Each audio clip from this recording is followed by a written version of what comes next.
and that when we lose that, when kids think chicken nuggets have no connection to a bird, which many kids have no idea, that's a loss. That's a loss, and it's a loss for the chickens too. Maybe at the other end of the spectrum, in cooked, you really bash microwaves.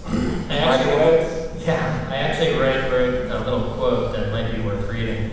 And describing microwave night, you say, and now this is the quote part, is there any more futile, soul-irradiating experience than standing before the little window on the microwave oven, watching the carousel slowly revolve your frozen block of food?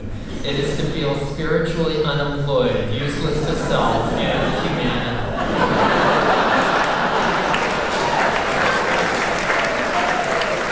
It's a little extreme to me. And I have a microwave, and I think it's very good for reheating a cup of tea.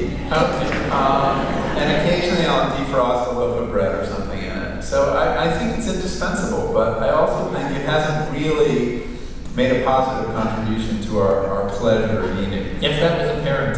Yeah.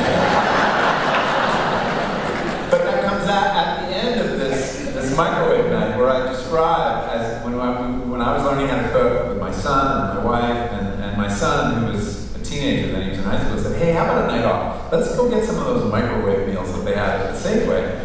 And I thought it might make good material for the book. So maybe parental decisions are made in my house. And the miracle of it was we each got to choose our entree, and they were all different, from Indian, Chinese, Italian. And the miracle of it was it didn't save any time. It took us 45 minutes to get this meal on the table, and by the time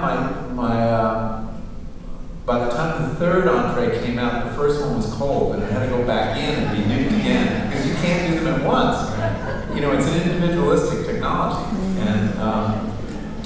And so, we spent 40 minutes that we could have, made a real meal. And we had this incredibly disjointed meal, too, because we were all eating from different cultures.